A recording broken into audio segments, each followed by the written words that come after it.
Hello and welcome everyone. Myself doctor Prerna Singh और इस video में हम बात करेंगे आज बहुत ज़्यादा देखने के लिए जो हमें प्रॉब्लम मिल रही है प्रोटीनूरिया, मतलब यूरिन में प्रोटीन आ रहा है। पेशेंट्स कंप्लेन कर रहे हैं कि हमारे यूरिन में प्रोटीन पास हो रहा है, फोमी यूरिन आ रहा है या फिर झाग आ रहे हैं यूरिन पास करते हुए। तो इसी टॉपिक को अभी अच्छे से एक्सप्लेन करते हैं। तो सबसे पहले हमारी जो बात आती है वो आती है कि आखिर रीज़न क्या होते हैं। प्रोटीन यूरिन में निकल तो रहा है लेकिन हो क्यों रहा है ये लॉस, ये जानना सबसे ज़रूरी है। अब बात आती है कि हाई बीपी भी होता क्या है।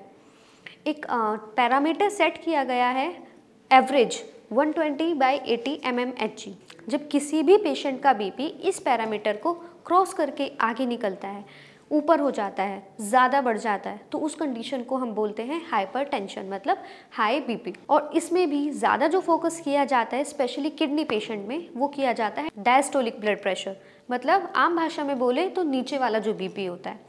अब आता है सेकेंड रीज़न।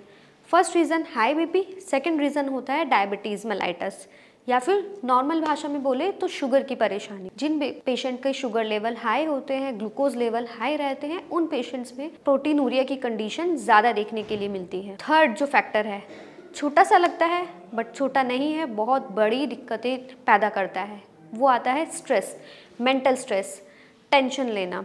किसी भी तरह का स्ट्रेस हो, एनवायरनमेंट की वजह से आ रहा हो, किसी पर्सनल लाइफ की वजह से आ रहा हो, कोई भी स्ट्रेस जो मेंटल लेवल को अफेक्ट करता है वो आपकी किडनी को भी अफेक्ट करेगा या अदर ऑर्गन्स को भी अफेक्ट करता है।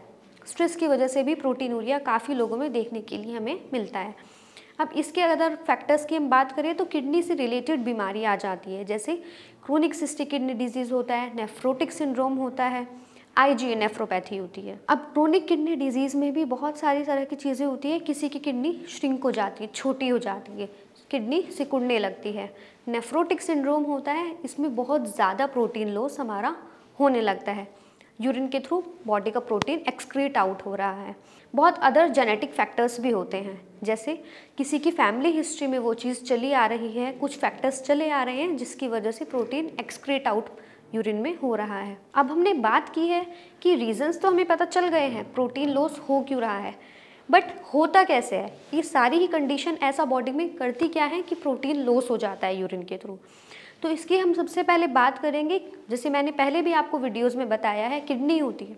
किडनी बनी किस चीज़ से होती है? नेफ्रॉन से, छोटे छोटे नेफ्रॉन से मिलके बनी होती है। अब नेफ्रॉन्स में क्या होगा, किसी भी रीज़न की वजह से जब इन्फ्लेमेशन आ जाती है, सूजन आ जाती है, तो उसमें क्या होता है, नेफ्रॉन्स की जो कैपेसिटी होती है, कैपेबिलिटी होती है प्रोटीन को होल्ड करके रखने की, वो लूज़ हो जाती है।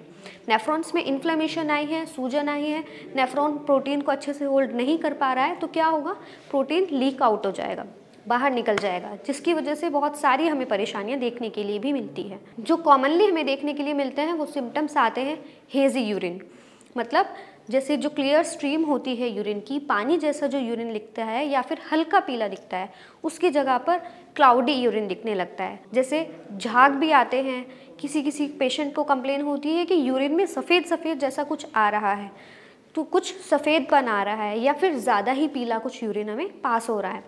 अगर इसके सिम्टम्स की हम बात करें तो बहुत सारे सिम्टम्स हैं, अभी बताया है, झाग आ रहे हैं, फ्रोदी या फोमी यूरिन आ रहा है। दूसरी कंडीशन हेजी यूरिन आ रहा है, क्लाउडी यूरिन आ रहा है, मतलब थोड़ा सा मिल्की वाइट कलर का यूरिन आ रहा है, तो भी ये कंडीशन हमें दिखाती है कि आपके यूरिन में प्रोटीन लॉस हो रहा है। यूरिन के थ्रू प्रोटीन जा रहा है। अब ऑब्वियस सी बात है, जब यूरिन में प्रोटीन पास हो रहा है तो बॉडी में, ब्लड में प्रोटीन की कमी होगी, बॉडी में सूजन आएगी, एक्सट्रीमिटीज़ में, हाथों में, पैरों में सूजन आती है। इसके अलावा दूसरी कंडीशन क्या होगी, प्रोटीन की कमी है तो हमें वीकनेस भी फील होगी, बहुत ज़्यादा थकावट महसूस होगी, हमेशा लेटे रहने का मन करेगा। जैसे इन सिम्टम को क्या बोलेंगे, डिजीनेस रहती है, ड्राउजीनेस पेशेंट को रहती है, हमेशा डल डल फील करता है, कभी फ्रेश नहीं फील करेगा। इसके अलावा और क्या सिम्टम्स देखने के लिए मिलेंगे, उसको अनीमिया होगा, मतलब खून की कमी बॉडी में होगी, खून की कमी होगी, अनीमिया होगा। ऑब्वियस सी बात है, हाथ जो होते हैं, फेस, कंजक्टाइवा जो होगा, नेल्स जो होंगे, इनमें पेलनेस आ जाएगी, पीलापन थोड़ा आता ही है। इसके अलावा सबसे लास्ट में जो हमें कंडीशन देखने के लिए मिलेगी प्रोटीन लॉस की वजह से, वो आती है हाइपरलिपिडीमिया। हाइपरलिपिडीमिया का मतलब होता है कोलेस्ट्रॉल लेवल हाई हो जाना।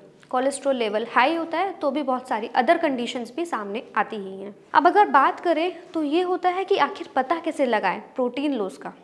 स्टार्टिंग में ऐसा तो नहीं एकदम से झाग आ जाएंगे, तो बहुत सारे अदर सिम्टम्स भी होते हैं। अगर आपको ऐसे सिम्टम्स आ रहे हैं तो तुरंत लैब में जाएं। इसके लिए बहुत सारे टेस्ट भी होते हैं, उससे हमें पता लग जाएगा कि किस लेवल का या कितना ज़्यादा कितने अमाउंट में प्रोटीन आपका लॉस हो रहा है।